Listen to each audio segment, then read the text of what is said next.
दो बातें उन्होंने और कही हैं। एक, उन्होंने कहा है कि 1995 में जब केशुभाई गुजरात के सीएम बने तब सिर्फ मुंबई से दिल्ली का NH8 ही डेवलप हुआ था। पॉलिसी के बदलाव से मुद्रा पर मुंद्रा पर पहला पोर्ट बनाने का मौका मिला। दूसरी बात उन्होंने कही कि 2001 में जब नरेंद्र मोदी गुजरात के सीएम बने तो उनकी नीतियों से उद्योग और रोजगार बढ़ा। आज प्रधानमंत्री मोदी वही चीज राष्ट्रीय और अंतर्राष्ट्रीय स्तर पर कर रहे हैं। और जाहिर है, जब वो कहते हैं कि हम 2050 तक $30 ट्रिलियन की अर्थव्यवस्था होंगे, तो जो सरकार इस समय कर रही है, और सरकार भी नरेंद्र मोदी की ही है, वो जो कर रही है, वो जो नीतियां लाई है, वो जो प्रोत्साहन दे रही है, विदेशी निवेश को भी वो आकर्षित कर रही है, और विदेशी निवेश आ भी रहा है। चीन से बहुत सारी कंपनियां बाइंड अप हो रही हैं, वो या तो हिंदुस्तान का रुख कर रही हैं या दूसरे देशों का रुख कर रही हैं।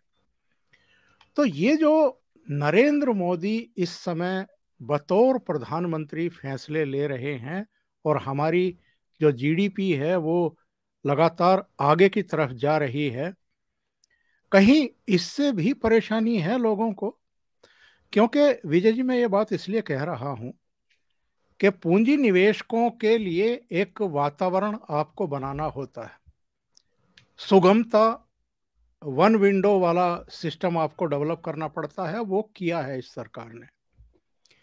लेकिन अगर उनको आपको बिदकाना हो, डराना हो, दहशत जदा करना हो, तो फिर वैसे ही बयान दिए जाते हैं और दिलवाए जाते हैं कुछ मुंह लगते अर्थशास्त्रियों के जरिए।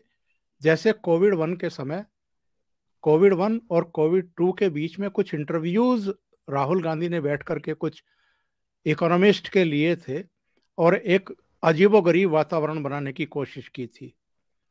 ये मोदी का विरोध करते हैं या देश का विरोध करने लगते हैं? देखिए सर, जिस समय कोविड लॉकडाउन हुआ था, उस समय मैंने एक आर्टिकल लिखा था जो काफी जगह छपा था कि कोविड लॉकडाउन के बाद जो दुनिया में लॉकडाउन लगा है, इसके बाद दो इंपॉर्टेंट चीजें होंगी। एक तो वर्ल्ड ऑर्डर बदलेगा और भारत और ताकतवर उभर के निकलेगा। यह मेरा असेसमेंट था। बाकी इकोनॉमिस्ट क्या कह रहे थे मुझे नहीं पता। मुझे लगता है कि मेरा असेसमेंट सही था, क्योंकि मैं फंडामेंटल बात करता हूं, मैं शक्ल देख के बात नहीं करता। क्योंकि इस बात को हमें समझना होगा। जहां तक बात है राहुल गांधी साहब की कि वो जो देश विरोध में या मोदी विरोध में काम कर रहे हैं, सर एक बात बताइए, अनफॉर्चुनेटली क्या है ना, राहुल गांधी साहब ने कहीं या तो नौकरी भी नहीं करी, किसी संस्था में काम भी नहीं किया, तो उनका अनुभव तो टेक्निकली सिस्टम मैनेज करने का जीरो है। और जहां तक बात है, उन्होंने कांग्रेस पार्टी को भी मैनेज नहीं किया, तो उनके एक्सपीरियंस की हम क्या बात करें वो अलग बात है। मैं आपके सामने एक सवाल रख रहा हूं। आप पत्रकारिता में रहे, हम भी कई संस्थाओं में हम लोगों ने काम किया। अगर आपके पास आपका एक जूनियर आता है, आपका एक कलीग आता है, एक स्टाफ आता है, वो कहता है सर मुझे अगर ये आप सुविधा दे दो तो मैं ये काम करके दिखा सकता हूं, इसको मैं ऐसे सुधार सकता हूं। एज ए डिसीजन मेकर आप क्या करते हैं? आप कहते हैं अच्छा तेरे को नया पीसी चाहिए, टाइम पे काम हो जाएगा, चलो यार इसको एक पीसी और दे दो। आपने उसका बॉटलनेक हटाया ताकि उसकी परफॉर्मेंस इंप्रूव हो। यही करते हैं हम लोग। टॉप मैनेजमेंट का काम क्या है? संसाधन प्रोवाइड करना और डी बॉटलनेकिंग करना ताकि ऑर्गेनाइजेशन आगे बढ़े। और टॉप मैनेजमेंट का काम नहीं है। हम जाके वहां कोई झाड़ू नहीं लगा रहे हैं, हम कोई बैठ के मशीन पे काम नहीं कर रहे हैं। हम ये देख रहे हैं कि संस्था में जो पोटेंशियल है उसको और कैसे निखारा जाए, जो प्रॉब्लम्स हैं सिस्टम की उसको कैसे हटाई जाए।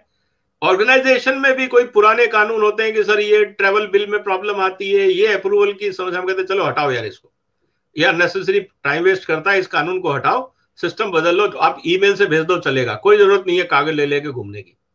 यही सुधार करते रहते हैं हम लोग, हर कंपनी में करते हैं, हर ऑर्गेनाइजेशन में करते हैं। अब आप ये समझिए कि जब किसी राज्य का मुख्यमंत्री है, मान लीजिए मोदी जी गुजरात के मुख्यमंत्री हैं, और वो कहते हैं मुझे गुजरात को आगे बढ़ाना है, तो उन्होंने जब गुजरात के व्यापारियों और इंडस्ट्रियलिस्टों से बात की होगी तो क्या बात की होगी? कि यार ये बताओ तुम्हें कोई दिक्कत तो नहीं आ रही है सरकार से। तो लोगों ने आगे, सर आपने ये लाइसेंस सिस्टम शुरू कर रखा है, आपके इंस्पेक्टर तंग कर रहे हैं, हमें बार बार यहाँ चक्कर काटना पड़ता है, हमारा टाइम पे काम नहीं होता है, ये सब समस्याएं आती हैं, आप इनका जरा निवारण करो ना, ताकि हम धंधे पे दिमाग लगा सकें। तो मोदी साहब ने क्या किया होगा, उस अधिकारियों को बुलाया होगा कि यार ये सब तमाशा क्यों कर रखा तुम लोगों ने।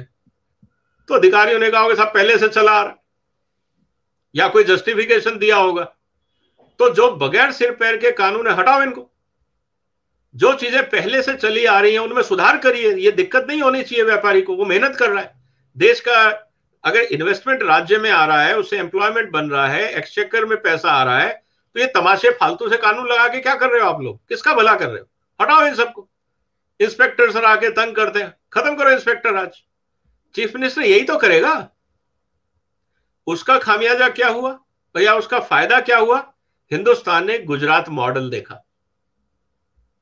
उस गुजरात मॉडल में जब देश ने तरक्की देखी, या लोगों ने कहा यार ये तो बहुत अच्छी बात है, सारे इंडस्ट्रीज वहीं जा रहे हैं, इसका मतलब गुजरात में कुछ ऐसा सुधार हुआ है जिससे गुजरात की तरफ हर आदमी जा रहा है। तो जब उस आदमी को प्रधानमंत्री के रूप में उनकी पार्टी ने प्रोजेक्ट किया, तो लोगों ने कहा यार जैसा इन्होंने काम गुजरात में किया होगा देश में भी होना चाहिए। तो इसीलिए उनको गुजरात मॉडल को देश में अपनाने के लिए मौका दिया गया। यही बात तो अडानी साहब कह रहे हैं कि डी बॉटलनेकिंग करके, फैसिलिटेशन करके उन्होंने हिंदुस्तान की इंडस्ट्री को गुजरात में लाए और उनको बढ़ने का पूरा मौका दिया। जो काम वो गुजरात में कर रहे थे आज वो पूरे देश के लिए कर रहे हैं। तो इसमें बुराई क्या है, अगर पूरी दुनिया आके हिंदुस्तान में इन्वेस्ट करना चाहती है और ग्रो करना चाहती है तो प्रॉब्लम किसको है। अब कुछ इकोनॉमिस्ट को पेट में दर्द हो रहा है कि उनकी डूम्स थ्योरी काम नहीं कर रही, कि हिंदुस्तान में सब बर्बाद हो जाएगा, और वो सब हो नहीं रहा। उनका पर्सनल ईगो इसलिए हर्ट हो रहा है कि उनकी गलत थ्योरी फेल हो गई, और इसलिए वो बार बार मोदी को क्रिटिसाइज करें। तो उनकी पर्सनल फ्रस्ट्रेशन है, उसका देश से कोई लेना देना नहीं। और राहुल गांधी अगर ऐसे फ्रस्ट्रेटेड लोगों के बीच में बैठ के ये उम्मीद करते हैं कि वो एक कोई पॉजिटिव विजन इस देश के लिए देंगे, तो मुझे लगता है उनको अपने एडवाइजर्स को बदल लेना चाहिए, क्योंकि person is known by the company he keeps. अगर राहुल गांधी साहब फ्रस्ट्रेटेड एंड इकोनॉमिस्ट और एडवाइजर्स के साथ बैठे हैं तो देश के लिए नया विजन कैसे निकालेंगे। वो तो क्रिटिसाइज ही करेंगे ना। कुछ लोग रुदाली कॉन्सेप्ट के होते हैं जिनको हर चीज में गलत देखना है, रोना ही है उनको, उनका पेशा ही रोना है। तो उन लोगों को छोड़ के आगे बढ़े। हिंदुस्तान को अच्छा ऑपोजिशन भी चाहिए, हिंदुस्तान को अल्टरनेट डेवलपमेंट मॉडल भी चाहिए। मैं ये नहीं कहता कि जो बिजनेस मॉडल या डेवलपमेंट मॉडल मिस्टर मोदी ने इस देश को दिया है वो अल्टीमेट है, उसके आगे हो नहीं सकता। मैं इस बात पर विश्वास नहीं करता हूं। आप उससे अच्छा मॉडल दे सकते हैं इस देश को, लेकिन उसके लिए आपको सोचना होगा, मंथन करना होगा, चिंतन करना होगा, देश की जरूरतें समझनी होगी, जनता के सामने रखना होगा, तभी तो लोग आपको मौका देंगे। सिर्फ गाली देने से तो आपको कोई वोट नहीं देगा। तो मुझे लगता है कि हिंदुस्तान का बिजनेसमैन इस बात को समझता है, आम आदमी इस बात को समझता है, इसलिए जहां उनको सही लगता है वो उसको वोट देते हैं। इसमें ऐतराज क्या है। यही तो ब्यूटी है डेमोक्रेसी की, कि कलेक्टिव विजडम ये है कि ये मोदी साहब इस देश को सही संभाल रहे हैं। जिस दिन कलेक्टिव विजडम ये हो जाएगा कि Rahul Gandhi is a better option, जनता उनको मौका दे देगी। तब तक आप क्रिटिसाइज करते रहिए, आपका अधिकार है, डेमोक्रेसी है, फ्रीडम ऑफ एक्सप्रेशन तो राहुल गांधी साहब के पास भी है।